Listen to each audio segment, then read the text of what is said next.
Sir ನಾನು P U C ಓದ್ತಿದ್ದೀನಿ sir, next degree ಮಾಡೋಕ್ಕೆ ನನ್ನ ಕಡೆಯಿಂದ ಆಗ್ತಾ ಇಲ್ಲ ಸರ್ ನಾನು ಡಿಗ್ರಿ ಫಸ್ಟ್ ಸಮ್ ಇದ್ದೀನಿ ಸರ್, ನಂಗೆ ನೆಕ್ಸ್ಟ್ ಡಿಗ್ರಿ ಕಂಟಿನ್ಯೂ ಮಾಡೋಕ್ಕೆ ಆಗ್ತಾ ಇಲ್ಲ ಅಂತ ಸಾಕಷ್ಟು ಜನ ಅಭ್ಯರ್ಥಿಗಳು ಕೇಳ್ತಾ ಇದ್ರು. ಸೊ ಪ್ರತಿಯೊಬ್ಬ ಅಭ್ಯರ್ಥಿಗೂ ಸಮಸ್ಯೆಗಳು ಬೇರೆ ಬೇರೆ ಥರ ಇದ್ದು. ಏನಪ್ಪ ಅಂದರೆ ಸಮಸ್ಯೆ, ಸರ್ ನಾನು ಪಿ ಯು ಸಿ ಓದ್ತಾ ಇದ್ದೀನಿ, ನೆಕ್ಸ್ಟ್ ನಂಗೆ ಫ್ಯಾಮಿಲಿ ಒಳಗೆ ಪ್ರಾಬ್ಲಮ್ ಅದ ರೀ, ನೆಕ್ಸ್ಟ್ ಕಂಟಿನ್ಯೂಸ್ ಆಗಿ ಡಿಗ್ರಿ ಮಾಡೋಕ್ಕೆ ಇಷ್ಟ ಇಲ್ಲ, ನೆಕ್ಸ್ಟ್ ನಂಗೆ ಯಾವುದಾದ್ರೂ ಒಂದು ವರ್ಷ ಒಳಗೆ ಗೌರ್ಮೆಂಟ್ ಜಾಬ್ ಬೇಕಂತ ಸಾಕಷ್ಟು ಜನ ಕೇಳ್ತಾ ಇದ್ರು.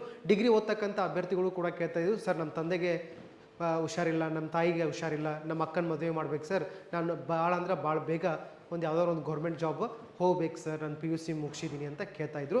ಸೊ ಅಂಥ ಅಭ್ಯರ್ಥಿಗಳಿಗೆ ಅತ್ಯಂತ ಮಹತ್ವಪೂರ್ಣವಾಗಿರ್ತಕ್ಕಂಥ ವಿಡಿಯೋ. ಈ ಒಂದು ವಿಡಿಯೋದಲ್ಲಿ ನಾವು 17 ವರ್ಷ 6 ತಿಂಗಳಿಂದ 21 ವರ್ಷ ಇರ್ತಕ್ಕಂಥ ಅಭ್ಯರ್ಥಿಗಳಿಗೆ ಕೇವಲ ಒಂದು 3 ತಿಂಗಳ ನಾವು ಪ್ರಿಪ್ರೇಷನ್ ಮಾಡ್ರೆ ಯಾವ ಥರವಾಗಿರ್ತಕ್ಕಂಥ ಗೌರ್ಮೆಂಟ್ ಜಾಬ್ ಸಿಗುತ್ತೆ, ಅದರದ್ದು ಸೆಲೆಕ್ಷನ್ ಪ್ರೊಸೆಸ್ ಯಾವ ಥರ ಇರ್ತದೆ ಅನ್ನೋದ್ರ ಬಗ್ಗೆ ಈ ಒಂದು ವಿಡಿಯೋದಾಗ ನಾವು ನೋಡೋಣ. ಯಾರಾದರೂ ಮೊದಲ ಬಾರಿ ನಮ್ಮ ವಿಡಿಯೋನ ನೋಡ್ತಾ ಇದ್ರೆ ನಮ್ಮ ಚಾನಲ್ನ ಸಬ್ಸ್ಕ್ರೈಬ್ ಮಾಡಿ, ಅದೇ ರೀತಿಯಾಗಿ ನಿಮ್ಮ ಸ್ನೇಹಿತರು ಕೂಡ ಯಾರಾದರೂ ಗೌರ್ಮೆಂಟ್ ತಯಾರಿ ಮಾಡ್ತಾ ಇದ್ರೆ ಅವ್ರಿಗೂ ಕೂಡ ಮಿಸ್ ಮಾಡಲ್ಲ ಈ ಒಂದು ವಿಡಿಯೋನ ಶೇರ್ ಮಾಡಿ. ನಾನು ಇವತ್ತು ನಿಮಗೆ ಹೇಳ್ತಕ್ಕಂಥದ್ದು ಯಾವುದಪ್ಪ ಅಂದ್ರೆ Agniveer army selection process.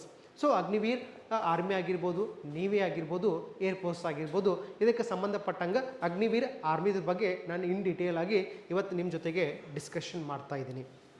So sir ನಾವೆಲ್ಲ ಕೇಳಿದ್ದೀವಿ ಅಗ್ನಿವೀರ್ ಆರ್ಮಿ ಅಂದರೆ 4 ವರ್ಷ ಸರ್, 4 ವರ್ಷ ನೌಕರಿ ಅಂದರೆ ಹೆಂಗೆ ರೀ? ಸೊ ಅದ್ರ ಬಗ್ಗೆ ತಲೆ ಕೆಡ್ಸೋಕೆ ಹೋಗ್ಬೇಡ್ರಿ. 4 ವರ್ಷ ಅಷ್ಟೇ ಇಲ್ಲ, ನೀವು ಅಗ್ನಿವೀರ್ ಆರ್ಮಿ ಸೆಲೆಕ್ಷನ್ ಆದ ನಂತರ 4 ವರ್ಷ ನೌಕರಿ ಮಾಡಿದ ನಂತರ ಅಲ್ಲಿ ನಿಮ್ದು ವಾಪಸ್ಸು ನೀವು ಅಲ್ಲೇ ಕಂಟಿನ್ಯೂ ಮಾಡೋದ್ರೆ ಕಂಟಿನ್ಯೂ ಮಾಡ್ಬೋದು, ಇಲ್ಲ ವಾಪಸ್ಸು ಅಲ್ಲಿಂದ ಬಿಟ್ಟು ಹೊರಗೆ ಬಂದ ನಂತರ ನಮ್ಮ ರಾಜ್ಯ ಮತ್ತು ಕೇಂದ್ರ ಸರ್ಕಾರದ ವಿವಿಧ ಹುದ್ದೆಗಳಿಗೆ ಏನು ಮಾಡ್ತಿರ್ತಾರಪ್ಪ ಅಂದ್ರೆ ಆಯ್ಕೆಗಳನ್ನ ಮಾಡ್ತಿರ್ತಾರೆ.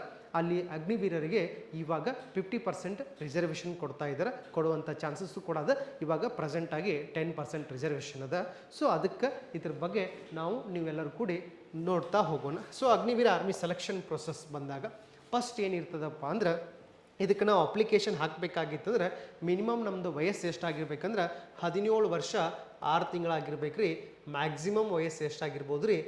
21 ವಯಸ್ಸಾಗಿರ್ಬೋದು. ಸೊ ಈ ಅಗ್ನಿವೀರ ಆರ್ಮಿ ಒಳಗೆ ಯಾವ್ಯಾವ ಪೋಸ್ಟ್ಗಳು ಬರ್ತಾವಂದ್ರೆ ಜಿ ಡಿ ಬರ್ತದೆ. ಯಾವ್ದು ಬರ್ತದೆ ರೀ? ಜಿ ಡಿ ಬರ್ತದೆ. ನೆಕ್ಸ್ಟ್ ಟ್ರೇಡ್ ಬರ್ತದೆ. ಜಿ ಡಿ ಅಂದರೆ ಜನರಲ್ ಡ್ಯೂಟಿ. ನೆಕ್ಸ್ಟ್ ಕ್ಲರ್ಕ್ ಬರ್ತದೆ, ಆಫೀಸಿಯಲ್ ವರ್ಕ್. ನೆಕ್ಸ್ಟ್ ಟೆಕ್ನಿಕಲ್ ಹುದ್ದೆಗಳಿಗೆ ಇರ್ತಾವೆ. ಸಪ್ರೇಟಾಗಿ ಪ್ರತಿಯೊಂದು ಹುದ್ದೆಗೂ ಕೂಡ ಸಪ್ರೇಟ್ ಸೆಲೆಕ್ಷನ್ ಪ್ರೊಸೆಸ್ ಇರ್ತದೆ. ಆದರೆ ಅಗ್ನಿವೀರ್ ಸೆಲೆಕ್ಷನ್ ಪ್ರೊಸೆಸ್ ಒಳಗೆ ಫಸ್ಟ್ ಏನಿರ್ತದಪ್ಪ ಅಂದ್ರೆ ಎಕ್ಸಾಮ್ ಇರ್ತದೆ ರೀ. ನೆಕ್ಸ್ಟ್ ಏನಿರ್ತದೆ? ಫಿಸಿಕಲ್ ಇರ್ತದೆ. ನೆಕ್ಸ್ಟ್ ಮೆಡಿಕಲ್ ಇರ್ತದೆ. ನೆಕ್ಸ್ಟ್ ಡಾಕ್ಯುಮೆಂಟ್ ವೆರಿಫಿಕೇಷನ್ ಮಾಡಿ ನಿಮ್ದು ಫೈನಲ್ ಮೆರಿಟ್ ಲಿಸ್ಟ್ನ ಬಿಡ್ತಿರ್ತಾರೆ. ಸರ್ ಇಷ್ಟೆಲ್ಲ ಸೆಲೆಕ್ಷನ್ ಪ್ರೊಸೆಸ್ ಐತ್ರಿ, ನಾವು ಯಾವಾಗ ಇದ್ರೊಳಗೆ ಪಾಸ್ ಆಗಬೇಕು? ಸೊ ಪಿ ಯು ಸಿ ಮುಗಿದಂಥ ಅಭ್ಯರ್ಥಿಗಳಿಗೆ ಈ ಎಕ್ಸಾಮ್ ಇಂಗ್ಲೀಷ್ ಒಳಗಿರೋದಿಲ್ಲ, ಕನ್ನಡದಾಗಿರ್ತದೆ. ಎಕ್ಸಾಮ್ ಅಗದಿ ಈಸಿಯಾಗಿ ಕ್ಲಿಯರ್ ಆಗ್ತದೆ.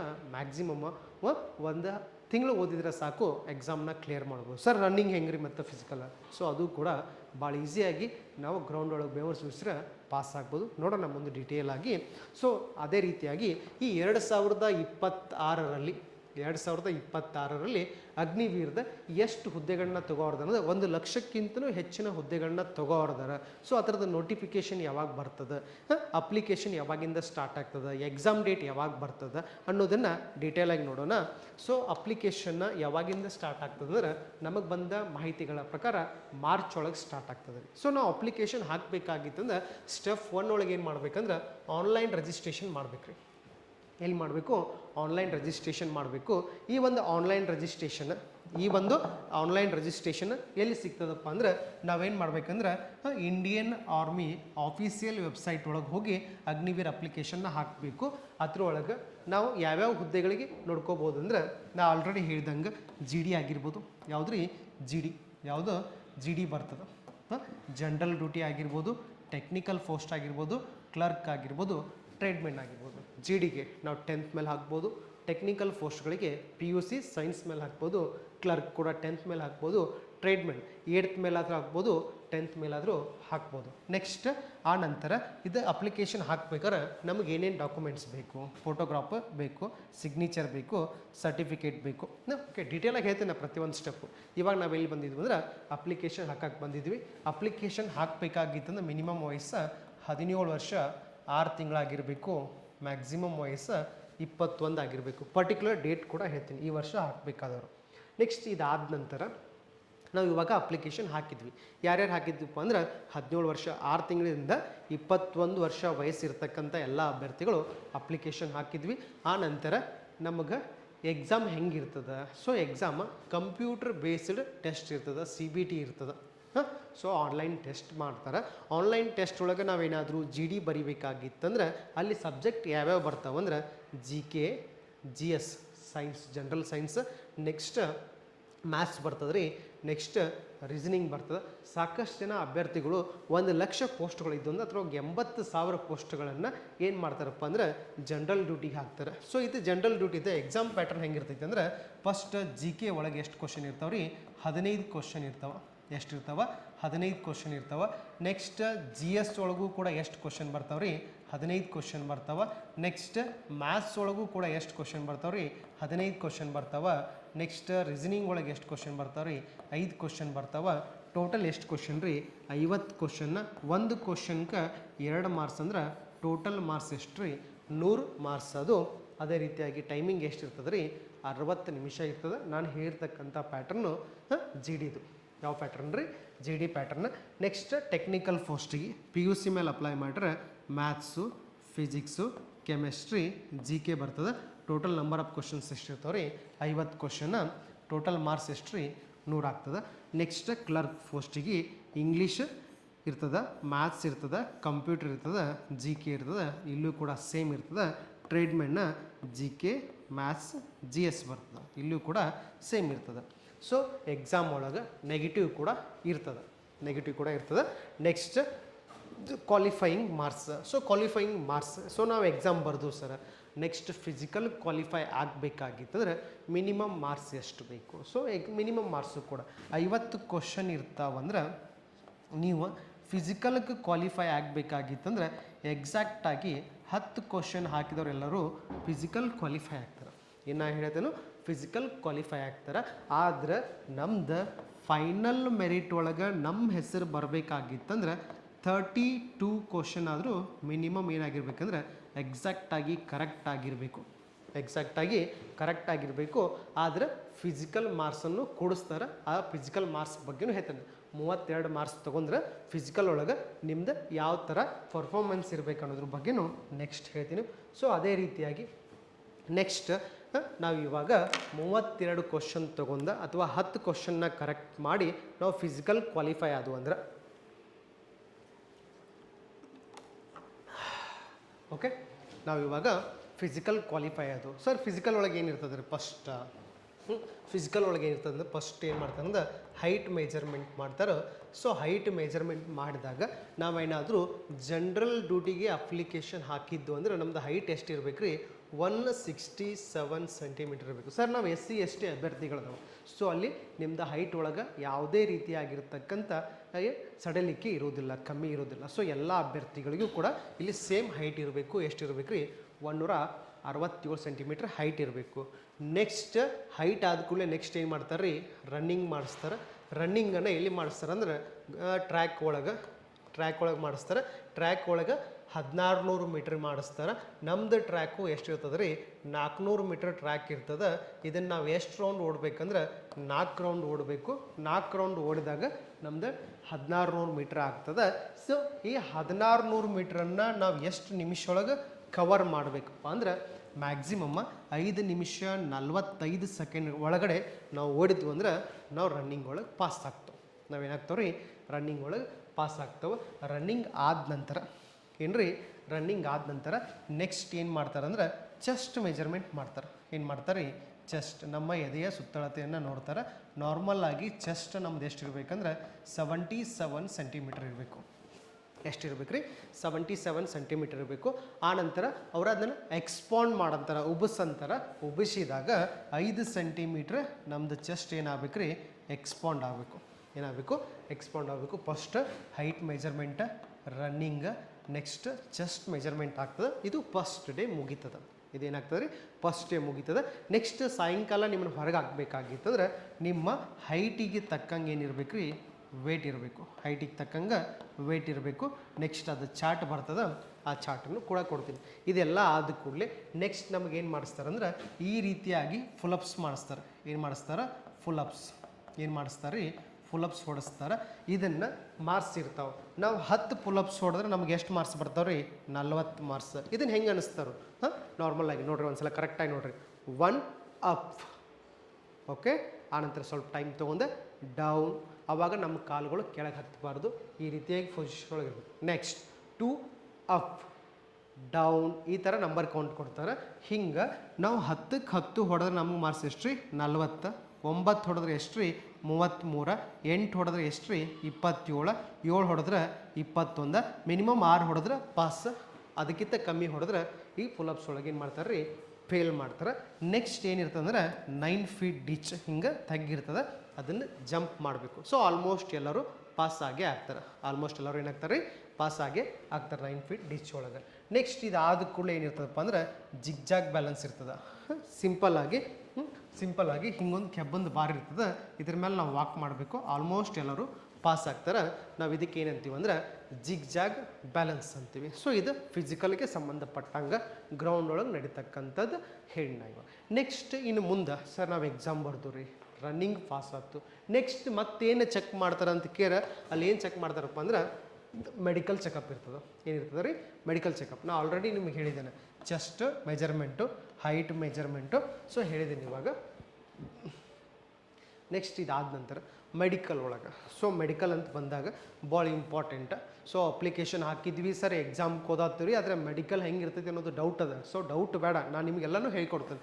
ಏನದ ಅಂದ್ರೆ ಫಸ್ಟ್ ಏನು ಚೆಕ್ ಮಾಡ್ತಾರೆ ಅಂದ್ರೆ ಐ ಸೈಟ್ ಚೆಕ್ ಮಾಡ್ತಾರೆ. ಐ ಸೈಟ್ ಅಂದರೆ ಏನು ರೀ ಕಣ್ಣುಗಳು. ಸೊ ಈ ಕಣ್ಣುಗಳೊಳಗೆ ಏನು ಚೆಕ್ ಮಾಡ್ತಾರೆ ಅಂದರೆ ಫಸ್ಟ್ 6x6 ಚೆಕ್ ಮಾಡ್ತಾರೆ. 6x6 ಅಂದರೆ ಈ ರೀತಿಯಾಗಿ ಒಂದು ಚಾರ್ಟ್ ಇರ್ತದೆ.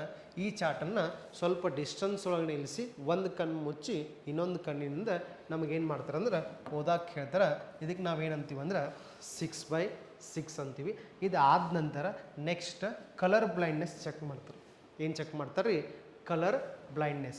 ಸೊ ಕಲರ್ ಬ್ಲೈಂಡ್ನೆಸ್ ಅಂದ್ರೆ ಅಕ್ಷರಗಳನ್ನು ಕಲರ್ ಒಳಗೆ ಕೊಟ್ಟಿರ್ತಾರೆ, ನೀವೆಲ್ಲರೂ ನೋಡಿದಿರಿ. ಆ ಕಲರ್ ಒಳಗೆ ಇರ್ತಕ್ಕಂಥ ನಂಬರನ್ನು ನಾವು ಐಡೆಂಟಿಫಿಕೇಷನ್ ಮಾಡಬೇಕು, ಅದಕ್ಕೆ ನಾವೇನಂತೀವಿ ಅಂದ್ರೆ ಕಲರ್ ಬ್ಲೈಂಡ್ನೆಸ್ ಚೆಕ್ ಮಾಡ್ತಾರೆ. ನೆಕ್ಸ್ಟ್ ಇದಾದ ಕೂಡಲೇ ಕಲರ್ ಬ್ಲೈಂಡ್ನೆಸ್ ಚೆಕ್ ಮಾಡ್ತಾರೆ. ನೆಕ್ಸ್ಟ್ ಆರ್ಮಿ ಒಳಗೆ ಟ್ಯಾಟೋ ಇರಬಾರ್ದು. ಈ ರೀತಿಯಾಗಿ ಟ್ಯಾಟೋ ಇತ್ತಂದ್ರೆ 100% ನಿಮ್ಮದು ಮೆಡಿಕಲ್ ಒಳಗೆ ತೆಗೆಯುವಂಥ ಸಾಧ್ಯತೆ ಇರ್ತದೆ. ನೆಕ್ಸ್ಟ್ ನಮ್ದು ಕಿವಿ ಒಳಗೆ ಏನು ಚೆಕ್ ಮಾಡ್ತದೆ ವ್ಯಾಕ್ಸ್. ಸೊ ವ್ಯಾಕ್ಸ್ ಅಂದರೆ ಏನು ಕೂಗ್ನಿ ಐತೋ ಇಲ್ಲೋ. ಸೊ ಕೂಗ್ನಿ ಇತ್ತಂದ್ರೆ ನೆಕ್ಸ್ಟ್ ಅದನ್ನು ಕ್ಲೀನ್ ಮಾಡ್ಕೊಂಬ ಅಂತ ಹೇಳ್ತಾರೆ, ಅಥವಾ ಸ್ಟ್ರಿಕ್ಟ್ ಇದ್ರಿಂದ ಮೆಡಿಕಲ್ ಕೊಟ್ಟ ಬೆಂಗಳೂರು ಅಥವಾ ಬೇರೆ ಕಡೆ ಕಳಿಸುವಂಥ ಸಾಧ್ಯತೆಗಳಿರ್ತವೆ. ನೆಕ್ಸ್ಟ್ ಓಕೆ, ನೆಕ್ಸ್ಟ್ ಏನು ಬರ್ತದಪ್ಪ ಅಂದ್ರೆ ಡಾಕ್ಯುಮೆಂಟ್ಸ್ ವೆರಿಫಿಕೇಷನ್ ಬರ್ತದೆ. ಸೊ ನಾನು ಮೆಡಿಕಲ್ ಬಗ್ಗೆ ಇನ್ ಡೀಟೇಲಾಗಿ ಇನ್ನೊಂದು ಸಲ ಹೇಳ್ತೀನಿ ನೋಡಿರಿ. ಫಸ್ಟ್ ಸಿಂಪಲ್ಲಾಗಿ ನಮ್ಮ ತಲೆಯಿಂದ ಪಾದತನೂ ಚೆಕ್ ಮಾಡ್ತಾರೆ. ಸೊ ಫಸ್ಟ್ ನಮ್ಮ ಕಣ್ಣುಗಳೊಳಗೆ 6x6 ಆಲ್ರೆಡಿ ಹೇಳಿದ್ದೇನೆ. ನೆಕ್ಸ್ಟ್ ಕಲರ್ ಬ್ಲೈಂಡ್ನೆಸ್ ಚೆಕ್ ಮಾಡ್ತಾರೆ. ನೆಕ್ಸ್ಟ್ ನಮ್ಮ ಎರಡು ಹಲ್ಲುಗಳನ್ನು ನಮ್ಮ ಎಲ್ಲ ಹಲ್ಲುಗಳನ್ನು ಚೆಕ್ ಮಾಡ್ತಾರೆ. ಹಲ್ಲುಗಳನ್ನ ಚೆಕ್ ಮಾಡಿದಾಗ ಹಲ್ಲುಗಳು ಹುಳುಕಿರಬಾರ್ದು. ನೆಕ್ಸ್ಟ್ ಓಪನ್ ಬೈಟ್ ಅಂದರೆ ಈ ರೀತಿ ನಮ್ಮ ಹಲ್ಲುಗಳು ಕೂಡ್ತಿರ್ಕಿಲ್ಲ ಅಂದ್ರೆ, ಇಲ್ಲಿ ನಾನು ಕೈ ಹಿಂಗೆ ಮುಂದಿನ ಹಲ್ಲು ಹೆಚ್ಚಿಗೆ ಬಂದವ, ಅದಕ್ಕೆ ಇಲ್ಲೆಲ್ಲ ಗ್ಯಾಪ್ ಕಾಣಿಸೈತಿ. ಗ್ಯಾಪ್ ಇದ್ದದ ಓಪನ್ ಬೈಟ್ ಅಂತ ಬರೀತಕ್ಕಂಥ ಚಾನ್ಸಸ್ ಇರ್ತದೆ. ನೆಕ್ಸ್ಟ್ ಇದಾದ ಕೂಡಲೇ ಮೂಗಿನಾಗ ಮೌಸ್ ಬೆಳೆದಿರಬಾರ್ದು, ಅದಕ್ಕೂ ಕೂಡ ಮೆಡಿಕಲ್ ಬರೆಯುವಂಥ ಸಾಧ್ಯತೆಗಳಿರ್ತವೆ. ನೆಕ್ಸ್ಟ್ ಕೈಗಳನ್ನ ಚೆಕ್ ಮಾಡ್ತಾರೆ. ಕೈದಾಗ ಇಲ್ಲಿ ಬೆವರು ಬರ್ತಿರಬಾರ್ದು, ಹಿಂಗೆ ಕೈ ಹಿಡಿದಾಗ ಕೈ ಶೇಕ್ ಆಗ್ತಿರಬಾರ್ದು. ನೆಕ್ಸ್ಟ್ ಇವೆರಡು ಕೈಗಳು ಇಲ್ಲಿ ಕ್ರಾಸ್ ಭಾಳ ಇರಬಾರ್ದು, ಅವಾಗೂ ಕೂಡ ಕ್ಯಾರಿ ಆ್ಯಂಗಲ್ ಬರೆಯುವಂಥ ಸಾಧ್ಯತೆಗಳಿರ್ತವೆ. ನೆಕ್ಸ್ಟ್ ಇಲ್ಲಿ ನಿಪ್ಪಲ್ಗಳನ್ನ ಚೆಕ್ ಮಾಡ್ತಾರೆ, ಅಲ್ಲಿ ಕೂಡ ಗಂಟಾಗಿರಬಾರ್ದು, ಅದ್ರ ಬಗ್ಗೆನೂ ಕೂಡ ಚೆಕ್ ಮಾಡ್ತಾರೆ. ಇದಾದ ಕೂಡಲೇ ನೆಕ್ಸ್ಟ್ ಏನು ಮಾಡ್ತಾರೆ ಪ್ರೈವೇಟ್ ಪಾರ್ಟ್ ಒಳಗೆ ಚೆಕ್ ಮಾಡ್ತಾರೆ. ಪ್ರೈವೇಟ್ ಪಾರ್ಟ್ ಚೆಕ್ ಮಾಡಿದಾಗ ನಮ್ಮ ಎರಡೂ ಟೆಸ್ಟಿಸ್ಗಳು ಕೂಡ ಕರೆಕ್ಟಾಗಿರಬೇಕು, ಒಂದು ಮ್ಯಾಲೆ ಒಂದು ಕೆಳಗೆ ಇರಬಾರ್ದು, ಆ ಥರ ಚೆಕ್ ಮಾಡ್ತಾರೆ. ನೆಕ್ಸ್ಟ್ ಮೂಲವಾದಿ ಚೆಕ್ ಮಾಡ್ತಾರೆ. ನೆಕ್ಸ್ಟ್ ನಮ್ಮದು ಪೆನ್ನಿಸ್ ಮೇಲೆ ಏನಾದರೂ ವೆರಿಕೋಸ್ ಪಾಯಿಂಟ್ ಇತ್ತು ಅದನ್ನು ಕೂಡ ಚೆಕ್ ಮಾಡಿ ಮೆಡಿಕಲ್ ಬರೆಯುವಂಥ ಸಾಧ್ಯತೆಗಳಿರ್ತವೆ. ನೆಕ್ಸ್ಟ್ ಅದೇ ರೀತಿಯಾಗಿ ಕೆಳಗಡೆ ಹೋದಾಗ ಮೊಣಕಾಲಿನ ನಡುವೆ ವೆರಿಕೋಸ್ದು ಏನಾದರೂ ಪಾಯಿಂಟ್ ಇತ್ತಂದ್ರೆ, ಸೊ ಅದು ವೆರಿಕೋಸ್ ನಾರ್ಮಲ್ ಆಗಿತ್ತಂದ್ರೆ ಏನೂ ಪ್ರಾಬ್ಲಮ್ ಇಲ್ಲ. ಈ ರೀತಿಯಾಗಿ ಥಿನ್ ಇತ್ತಂದ್ರೆ, ಈ ಥರ ಪೊಸಿಷನ್ ಒಳಗಿತ್ತಂದ್ರೆ ವೆರಿಕೋಸ್ 100% ಮೆಡಿಕಲ್ ಬರೆಯುವಂಥ ಸಾಧ್ಯತೆಗಳಿರ್ತವೆ.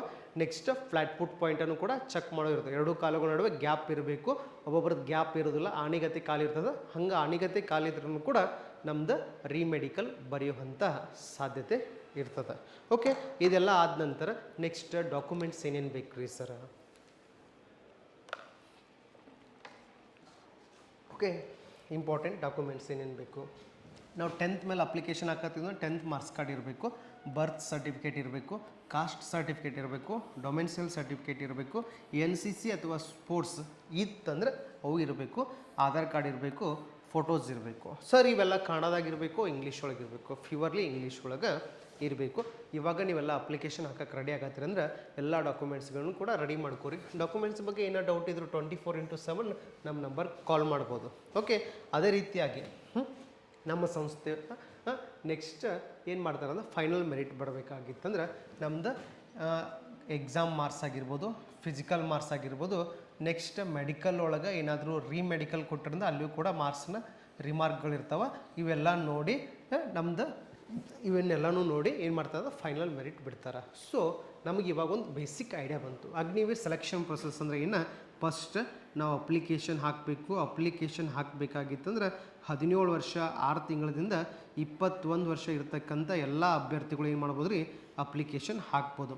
ಅಪ್ಲಿಕೇಶನ್ ಹಾಕಿದ ನಂತರ ನೆಕ್ಸ್ಟ್ ನಮಗೆ CBT ಇರ್ತದೆ, ಕಂಪ್ಯೂಟರ್ ಬೇಸ್ಡ್ ಟೆಸ್ಟ್ ಇರ್ತದೆ. ಈ ಟೆಸ್ಟ್ ಒಳಗೆ ನಮಗೆ 32 ಕ್ವಶನ್ನ ಇರಬೇಕು. ಅದಕ್ಕಿಂತ ಸ್ವಲ್ಪ ಹೆಚ್ಚಿರಬೇಕು. ಇಷ್ಟು ಕ್ವಶನ್ನ ನಾವೇನು ಮಾಡಬೇಕು, ಎಕ್ಸಾಮ್ ಒಳಗೆ ತೊಗೋಬೇಕು. ನೆಕ್ಸ್ಟ್ ಇದಾದ ನಂತರ ಫಿಸಿಕಲ್ ಇರ್ತದೆ. ಸೊ ಫಿಸಿಕಲ್ ಒಳಗೆ ನಾವೇನು ಫೋಕಸ್ ಮಾಡ್ಬೇಕಂದ್ರೆ 1600 ಮೀಟರ್ ರನ್ನಿಂಗನ್ನು 5 ನಿಮಿಷ 45 ಸೆಕೆಂಡ್ದ ಒಳಗಡೆ ನಾವೇನು ಮಾಡ್ಬೇಕಂದ್ರೆ ಪಾಸ್ ಮಾಡಬೇಕು, ಓಡಬೇಕು. ಫಿಸಿಕಲ್ ಆದ ನಂತರ ನೆಕ್ಸ್ಟ್ ಮೆಡಿಕಲ್ ಚೆಕಪ್ ಮಾಡ್ತಾರೆ. ಅವನ್ನೆಲ್ಲನೂ ನಾವು ಕರೆಕ್ಟಾಗಿ ಇವಾಗನ ಚೆಕ್ ಮಾಡಿಸ್ಕೊಂಡ ಏನಾದರೂ ಪ್ರಾಬ್ಲಮ್ ಇತ್ತಂದ್ರೆ ನಾವು ಇದು ಕ್ಲಿಯರ್ ಮಾಡ್ಕೋಕೆ ಟ್ರೈ ಮಾಡಬೇಕು. ಇದೆಲ್ಲನೂ ಮುಗಿದ ನಂತರ ಲಾಸ್ಟ್ ಏನು ಮಾಡ್ತಾರಂದ್ರೆ ಫೈನಲ್ ಮೆರಿಟ್ ಬಿಡ್ತಾರೆ. ಯಾವಾಗಪ್ಪ ಅಂದ್ರೆ ಡಾಕ್ಯುಮೆಂಟ್ಸ್ಗಳನ್ನ ಚೆಕ್ ಮಾಡಿ. ಇದು ಅಗ್ನಿವೀರದ ಸೆಲೆಕ್ಷನ್ ಪ್ರೊಸೆಸ್ ಆಗಿರ್ತದೆ. ನೆಕ್ಸ್ಟ್ ಸರ್ ಅಗ್ನಿವೀರ 4 ವರ್ಷ ನೌಕರಿ, 4 ವರ್ಷ ಆದ ನಂತರ ನೆಕ್ಸ್ಟ್ ಏನಾ? ಸೊ ಇಲ್ಲಿ ಬಂತು ನೋಡ್ರಿ. ಇವಾಗ 4 ವರ್ಷ ಆದ ನಂತರ 25% ಅಲ್ಲೇ ಕಂಟಿನ್ಯೂ ಆಗ್ತಾರೆ. ಇನ್ನು ವಾಪಸ್ 75% ಏನಾಗ್ತದಪ್ಪ ಅಂದ್ರೆ ಹೊರಗೆ ಬರ್ತಾರೆ. ಸರ್ ಇವ್ರು ಹೊರಗೆ ಬಂದ ನಂತರ ಏನು ರೀ, ಹೊರಗೆ ಬಂದ ನಂತರ ಸ್ಟೇಟ್ ಗೌರ್ಮೆಂಟ್ ಆಗಿರ್ಬೋದು, ಸೆಂಟ್ರಲ್ ಗೌರ್ಮೆಂಟ್ ನಡೆಸ್ತಕ್ಕಂಥ ಎಕ್ಸಾಮ್ಗಳು. ಫಾರ್ ಎಕ್ಸಾಂಪಲ್ ಇವಾಗ ನಿಮ್ಗೆಲ್ಲರಿಗೂ ಗೊತ್ತೈತಿ SSC ಎಕ್ಸಾಮ್ ಐತಿ. ನೆಕ್ಸ್ಟ್ BSFದು ಎಕ್ಸಾಮ್ ಬರ್ತಾವೆ. ನೆಕ್ಸ್ಟ್ ಯಾವ್ದು ಬರ್ತದೆ ರೀ, RRB ಎಕ್ಸಾಮ್ ಬರ್ತದೆ. RRB ಎಕ್ಸಾಮ್ ಬರ್ತಾವೆ. ನನಗೆ ಸ್ವಲ್ಪ ಹೇಳತ್ತೇನೆ, ನಿಮ್ಗೆಲ್ಲರಿಗೂ ಪಾಪ್ಯುಲರಾಗಿ ಗೊತ್ತಿರೋ ಇವೆಲ್ಲ ಎಕ್ಸಾಮ್ದಾಗೂ 10% ರಿಸರ್ವೇಷನ್ ಐತಿ. ಇನ್ನೂ ಮುಂದೆ ಹೋದಂಗೆ ಈ ರಿಸರ್ವೇಷನ್ನ ನೀವು ಮುಗಿಸ್ಕೊಂಬರ್ತಿರುವಾಗ 50% ರಿಸರ್ವೇಷನ್ ಐತಿ. ಮೊದಲು ಎಲ್ಲರಿಗೂ ಆರ್ಮಿದವ್ರಿಗೆ ರಿಸರ್ವೇಷನ್ ಇರ್ತಿತ್ತು, ಯಾವಾಗ 15 ವರ್ಷ ನೌಕರಿಯನ್ನು ಮಾಡಿ ಬಂದ ನಂತರ. ಆದರೆ ಇವಾಗ ಏನಾಗೈತಿ ರೀ, ಜಸ್ಟ್ 4 ವರ್ಷ ನೀವು ನೌಕರಿ ಮಾಡಿ ಬಂದರೆ ನಿಮಗೂ ಕೂಡ ಸೇಮ್ ರಿಸರ್ವೇಷನ್ ಸಿಗತೈತಿ. ಇದೆಲ್ಲಿ ಸೆಂಟ್ರಲ್ ಗೌರ್ಮೆಂಟು, ಸ್ಟೇಟ್ ಗೌರ್ಮೆಂಟ್ದಾಗೂ ನಿಮಗೂ ಕೂಡ ರಿಸರ್ವೇಷನ್ ಇರ್ತೈತಿ. ವಾಪಸ್ ಬಂದ ನಂತರ 4 ವರ್ಷ ಆದ ನಂತರ ನೀವು ಹೊರಗೆ ಬರಬೇಕಾಗಿತ್ತು. ನೀವು PUC ಮುಗಿಸೊಂದು ಹೋಗಿರಿ ಅಂದ್ರೆ, ನಿಮಗೆ ಅಲ್ಲಿ ಡಿಗ್ರಿ ಸರ್ಟಿಫಿಕೇಟ್ ಕೊಡ್ತಾರೆ. ಆರ್ಮಿ ಒಳಗೆ ನಿಮ್ಗೆ ಏನು ಮಾಡ್ತಾರೆ ರೀ, ಡಿಗ್ರಿ ಸರ್ಟಿಫಿಕೇಟ್ ಕೊಡ್ತಾರೆ. ನಿಮ್ಮ ಫ್ರೆಂಡ್ಸು ಇಲ್ಲಿ PUC ಮಾಡ್ತಿರ್ತಾರೆ ನಿಮ್ಮ ಜೊತೆ, ನೀವು ಒಂದು 6 ತಿಂಗಳ ಗ್ಯಾಪ್ ಮಾಡಿ ಜಾಬಿಗೆ ಹೋಗಿರ್ತೀರಿ. ಏನು ಮಾಡಿರ್ತೀರಿ, ಜಾಬಿಗೆ ಹೋಗಿರ್ತೀರಿ. ನೀವು 4 ವರ್ಷ ಮುಗಿಸೊಂದು ಹೊರಗೆ ಬರ್ತೀರಿ. ನಿಮ್ಮ ದೋಸ್ತ ಅವಾಗ ಜಸ್ಟ್ ಇನ್ನು ಡಿಗ್ರಿ ಮುಗಿಸ್ತಿರ್ತಾನೆ. ಏನು ಮಾಡ್ತಿರ್ತಾನೆ ರೀ, ಡಿಗ್ರಿ ಮುಗಿಸ್ತಿರ್ತಾನೆ. ಅವಾಗ ನಿಮ್ಮ ಹತ್ರನೂ ಡಿಗ್ರಿ ಸರ್ಟಿಫಿಕೇಟ್ ಇರ್ತದೆ, ಮತ್ತು ವಾಪಸ್ ಫರ್ ಮಂತ್ ಸ್ಯಾಲ್ರಿನೂ ಕೂಡ ಕೂಡಿಸಿಟ್ಟಿರ್ತೀರಿ. ನೆಕ್ಸ್ಟ್ ಬಂದು ನೀವು ಯಾವುದಾದ್ರೂ ಕಾಂಪಿಟೇಟಿವ್ ಎಕ್ಸಾಮ್ ಬರೆದು ನೀವೇನಾದರೂ ಮಾಡೋರಿದ್ರೆ ನಿಮಗಲ್ಲಿ ರಿಸರ್ವೇಷನ್ ಕೂಡ ಇರ್ತದೆ. ಅದಕ್ಕೆ ನಮ್ಗೆ ಅಗ್ನಿವೀರ 4 ವರ್ಷದಲ್ಲ, ಅಲ್ಲಿ ಹೋದ ನಂತರ ನಮಗೆ ಅವರ ಮೆಂಟಲಿ ರೆಡಿ ಮಾಡ್ತಾರೆ. ನೆಕ್ಸ್ಟ್ ನಾವು ಹೊರಗೆ ಬಂದ ನಂತರ ಏನು ಮಾಡಬೇಕು, ಹೆಂಗೆ ಮಾಡಬೇಕು, ನಾವು ಸೊಸೈಟಿ ಒಳಗೆ ಹೆಂಗೆ ಇರಬೇಕು. ಆ ನಂತರ ನಾವು ಕಾಂಪಿಟೇಟಿವ್ ಎಕ್ಸಾಮ್ ಪ್ರಿಪೇರ್ ಆಗೋರಿದ್ರೆ ಅದಕ್ಕೂ ಕೂಡ ಅವ್ರು ಏನು ಮಾಡ್ತಾರೆ, ನಿಮಗೆ ಡಿಗ್ರಿ ಸರ್ಟಿಫಿಕೇಟ್ ಕೊಡ್ತಾರೆ, ಸ್ಯಾಲ್ರಿ ಕೊಡ್ತಾರೆ, ಇನ್ಶೂರೆನ್ಸ್ ಕೊಡ್ತಾರೆ. ನೆಕ್ಸ್ಟ್ ನೀವು ಎಕ್ಸಾಮ್ ಪ್ರಿಪೇರ್ ಯಾವ್ದು ಆಗ್ತಿರ್ತೀರಿ ಅಲ್ಲಿ ನಿಮಗೆ ರಿಸರ್ವೇಷನ್ ಕೊಡ್ತಾರೆ. ಓಕೆ, ನೆಕ್ಸ್ಟ್ ಇದಾದ ನಂತರ ಸರ್ ಅಗ್ನಿವೀರಕ್ಕೆ ಬೆಸ್ಟ್ ಕೋಚಿಂಗ್ ಯಾವುದು? ಬೆಸ್ಟ್ ಕೋಚಿಂಗ್ ಅಂತ ನಾ ಹೇಳತ್ತಿಲ್ಲ, ಯಾಕಂದ್ರೆ ಅದನ್ನು ನಮ್ಮ ರಿಸಲ್ಟ್ ಹೇಳತೈತಿ. ಯಾಕಂದ್ರೆ ನಮ್ಮ ಶಾರದಾ ವಿದ್ಯಾಲಯ ಮುಡಲ್ಗಿ ಒಳಗೆ ರೀಸೆಂಟಾಗಿ ಬಂದಿರತಕ್ಕಂಥ ಬೆಳಗಾವಿ ರಿಸಲ್ಟ್ ಒಳಗೆ ನಮ್ಮ ಸಂಸ್ಥೆಯಿಂದ 80ಕ್ಕಿಂತಲೂ ಹೆಚ್ಚಿನ ಅಭ್ಯರ್ಥಿಗಳು ಈ ವರ್ಷದ ಅಗ್ನಿವೀರ ಒಳಗೆ ಪಾಸ್ ಆಗಿದ್ದಾರೆ. ಮತ್ತು ಅದೇ ರೀತಿಯಾಗಿ SSC ಒಳಗೂ ಕೂಡ ರೀಸೆಂಟಾಗಿ SSC GDದ ರಿಸಲ್ಟ್ ಬಂದೈತಿ. ಅಲ್ಲಿಯೂ ಕೂಡ ನಮ್ಮ ಸಂಸ್ಥೆಯಿಂದ 50ಕ್ಕೂ ಹೆಚ್ಚಿನ ಜನ ಅಭ್ಯರ್ಥಿಗಳು ಏನಾಗಿದ್ದಾರೆ, SSC ಒಳಗೂ ಪಾಸ್ ಆಗಿದ್ದಾರೆ. ಅದೇ ರೀತಿಯಾಗಿ ನಮ್ಮದು ಟೀಚಿಂಗ್ ಫ್ಯಾಕಲ್ಟಿ ಅದ್ಭುತವಾಗಿರ್ತಕ್ಕಂಥ ಬೆಸ್ಟ್ ಎಕ್ಸ್ಪೀರಿಯನ್ಸ್ ಇರ್ತಕ್ಕಂಥ ಟೀಚರ್ಸ್. ನಮ್ಮಲ್ಲಿ ಇವಾಗ ನೋಡ್ಬೋದು, ನಾನು ಕೂಡ ಸಬ್ಜೆಕ್ಟನ್ನು ಹೇಳ್ತೀನಿ. ನೆಕ್ಸ್ಟ್ ನಮ್ಮ ಶಿವ ಸರ್ ಅಂತೇಳಿ, ಇವರು ಕೂಡ ಮ್ಯಾಥ್ಸ್ ಆ್ಯಂಡ್ ರೀಸನಿಂಗ್ ಮಾಡ್ತಾರೆ. ಸರ್ ಕ್ಲರ್ಕ್ದವ್ರಿಗೆ ಇಂಗ್ಲೀಷ್ ಹೇಳ್ತಾರೆ, ನೆಕ್ಸ್ಟ್ ಜಿ ಕೆ ಹೇಳ್ತಾರೆ, ನಾನು ಕೂಡ ಮ್ಯಾಥ್ಸ್ ಮತ್ತು ರೀಸನಿಂಗ್ ಹೇಳ್ತೀವಿ, ಸೈನ್ಸ್ ಫ್ಯಾಕಲ್ಟಿನೂ ಅದರ. ಸೊ ಅದ್ಭುತವಾಗಿರ್ತಕ್ಕಂಥ ಟೀಮ್ ಅದ.